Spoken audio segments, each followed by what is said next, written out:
Hello everyone, my name is Anthony Traurig. I am a legal analyst at CBD-Intel, where we provide regulatory and market intelligence for the CBD sector. And I first want to thank CBD White Label Expo for allowing me to give this presentation to you today. It's a topic that has been very polarizing and a bit controversial in the CBD sector for the last year or 2 years now. So it's my privilege to present to you some of my analysis that I've done on Delta-8 THC regulations in the United States. I say that it's controversial because reasonable minds can and do disagree on its legality. So I want to present some of my data and some of my analysis to you. And what we'll cover today, first we'll cover what is Delta-8 THC, and that's important to the analysis. A few key points that I will make will turn out to be quite crucial to the legal analysis. So we'll talk about what exactly it is, what federal law there is out there, and what its status is under federal law. We'll briefly touch on some state-by-state analysis, and talk about some trends that I have seen in tracking this issue across the U.S. And what the future may hold for this cannabinoid. So first of all, what is Delta-8? Delta-8 is an intoxicating cannabinoid. It is an isomer of CBD and Delta-9 THC. Now, this is critical to the analysis of understanding what an isomer is. And I like to think of it, I'm no scientist, but I like to think of it as two compounds that have the same ingredients, if you will. But they do have different chemical structures, which then affect what types of effects it can have and how it interacts with your CB1 and CB2 receptors in your brain. So another key point is that Delta-8 THC does naturally occur, but only in very small amounts in the cannabis plant and in even smaller quantities in hemp plants. Now, because it is so in such scant quantity in the plant, it is not commercially viable to just extract Delta-8 THC from a hemp plant like you might do with CBD. So how it is most commonly produced in products that you may see on the markets all across the states is through converting hemp-derived CBD through a process called isomerization. I won't bore you with the details of that, but suffice it to say that it is typically made by taking hemp-derived CBD, passing it through some sort of acid, an acid film, which then converts the CBD into Delta-8 THC. Now, to talk about federal law, we'll start with the most broad view and kind of narrow it down. Whenever we're talking about Delta-8 THC, you've got to start with the 2018 Farm Bill. And why it is critical is, as you will see in the later slides, my analysis is that it all comes down to whether Delta-8 THC fits the Farm Bill definition of hemp. And that will tell you whether it is legal under federal law as it stands. Now what we have here is the Farm Bill definition of hemp, which is the plant cannabis sativa L and any part of that plant, including the seeds thereof, and all derivatives, extracts, cannabinoids, isomers, acids, salts of isomers, whether growing or not, with a Delta-9 THC concentration of not more than 0.3% on a dry weight basis. Now you see that I have a few words there highlighted because they are important. It does not just include the plant itself, but all derivatives, cannabinoids, and isomers. And you also notice that it only limits the Delta-9 THC concentration, not Delta-8. So, arguably, whenever you are converting hemp-derived CBD into Delta-8, that could be also a derivative of hemp. And as I mentioned, it is a naturally occurring cannabinoid in hemp. Now, typically that, as I said, that is not how it is produced for commercial products, but nonetheless, it is a naturally occurring cannabinoid in hemp. So arguably, Delta-8 THC could fit this definition as a derivative or cannabinoid, but where I feel most strongly that it does fit is as an isomer. As I mentioned, it is an isomer of CBD and Delta-9 THC. So clearly, whenever the drafters of the Farm Bill were crafting this language, they had isomers of these compounds, of these other cannabinoids in mind, and legalized them. So in my analysis, I do believe that Delta-8 THC fits the Farm Bill definition as an isomer of hemp. Now, why that's crucially important is we have to look at the Controlled Substances Act.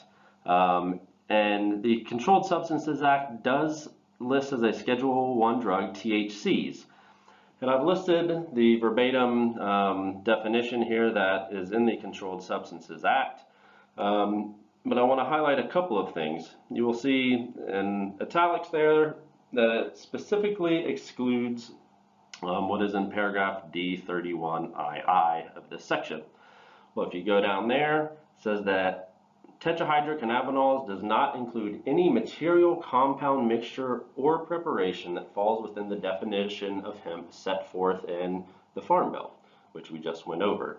So therefore, if it meets the Farm Bill definition of hemp, it is not a controlled substance under this definition of THCs. Now, some people say to me, well, Anthony, if that's the case, what about the Federal Analog Act? Now, what that is, and I've listed the definition here that they provide for controlled substance analogs, but the gist of it is that anything that has the same chemical structure or substantially similar chemical structure to a controlled substance, or that has similar psychological or psychotropic effects to a Schedule I or II drug, is a federal analog and therefore is illegal as a Schedule I or II drug itself.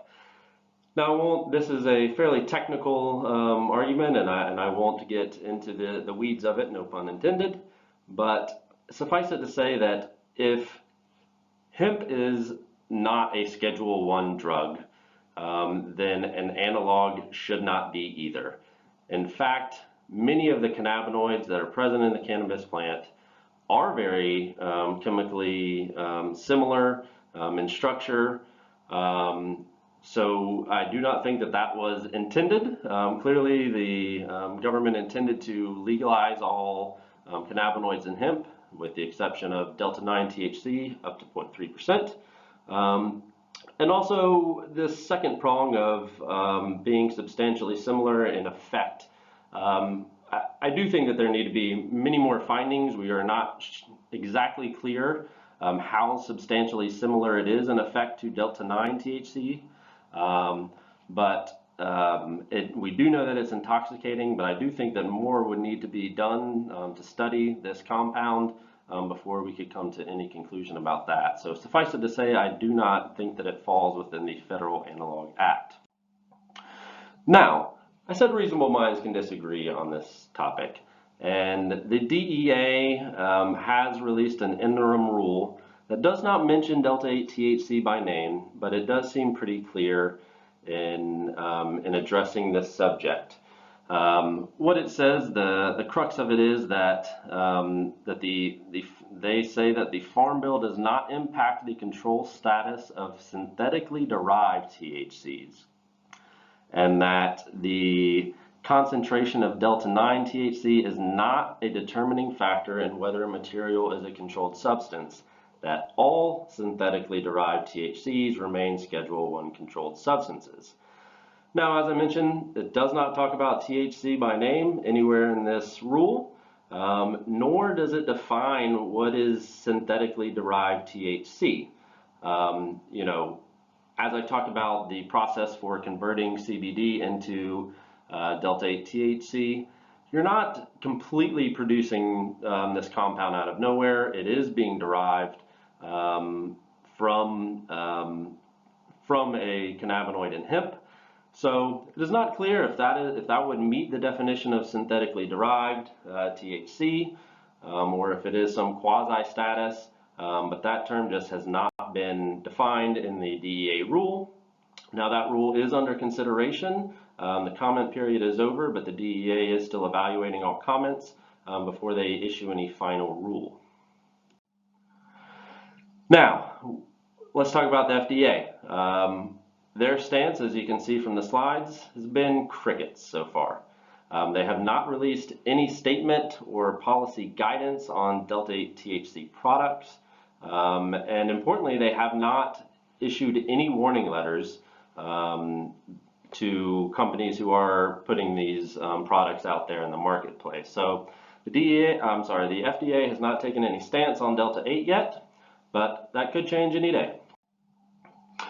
Now let's just quickly talk about state-by-state analysis. Here's just a screenshot of the map that we have up on our website at CBD-Intel.com, and where our subscribers can see our trackers. This is the one that we have for Delta-8 THC. As you can see, the states that are in red have, in some form or fashion, prohibited Delta-8 THC products. The states in green have not done so. And then the ones in yellow, it is not clear what their stance is. Now on our website, you would be able to scroll over any of these states, and it would give you a breakdown of exactly what the law is in each of those states on Delta-8 THC. I won't talk about every state by any means, but I do just want to focus on a few trends that we have seen in tracking this issue in the U.S.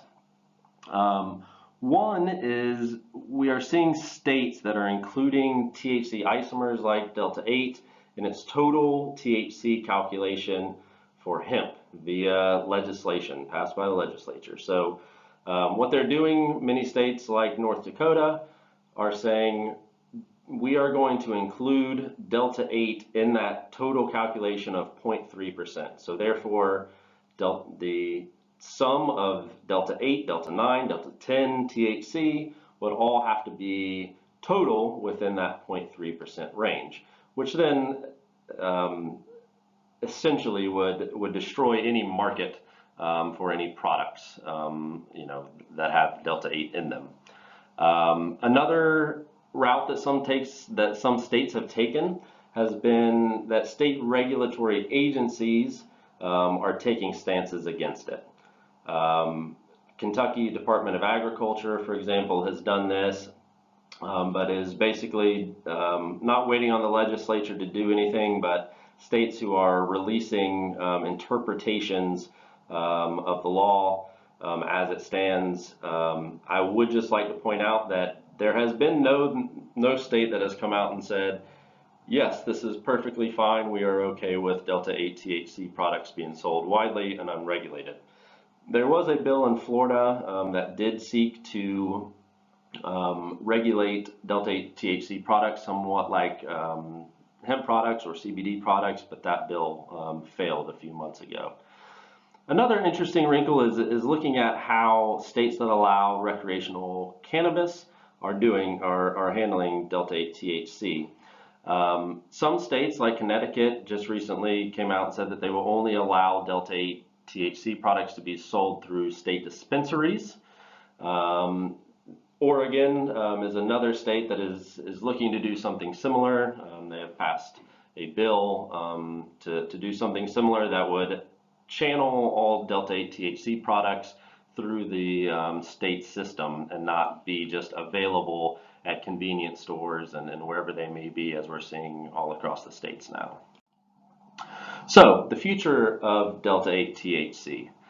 I do believe that we will see states continuing to limit access to Delta-8, but as we are now seeing, there was some initial backlash from these products being everywhere and being unregulated.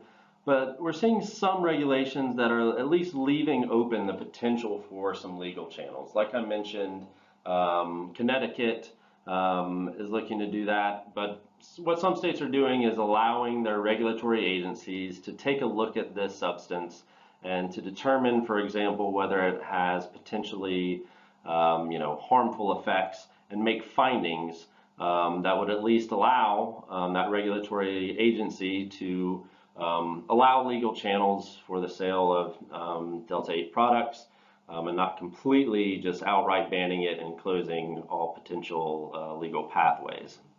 Another thing that will have a strong impact, as I mentioned before, on the future of Delta-8 is the DEA's final rule. Where will they draw the line? We talked about synthetically produced cannabinoids and THCs. How will they define that, and how will they define what is naturally occurring? Because anyone in this industry knows that cannabinoids are very commonly converted one from another, most commonly from their acid forms to their subsequent forms through decarboxylation. But will the DEA, if they are inclined, will they draw a line that does not contradict the Farm Bill's legalization of hemp isomers and derivatives? It's a tricky line to draw because, as I mentioned, decarboxylation is clearly anticipated and even discussed to some extent in the Farm Bill. Will they be able to draw that line without contradicting other parts of the Farm Bill? And as I say here, the future of Delta-8 THC is much more than about just one cannabinoid. There are over 150 cannabinoids in the cannabis plant, and where we draw the lines with Delta-8 THC could have significant impact on minor cannabinoids down the road. I can assure you that Delta-8 will not be the last controversial cannabinoid that is discovered, as we are just really, have seen the tip of the iceberg when it comes to the potential of the cannabis plant. I will just leave you with that thought that where these lines are drawn when it comes to Delta-8 could be very impactful and hopefully will be well thought out by regulators so that we can realize the full potential of the cannabis plant going forward. Thank you all very much for listening, and if you would like to check out any more of our information on Delta-8 THC or any other topics, you can visit us at www.cbd-intel.com. Thank you very much.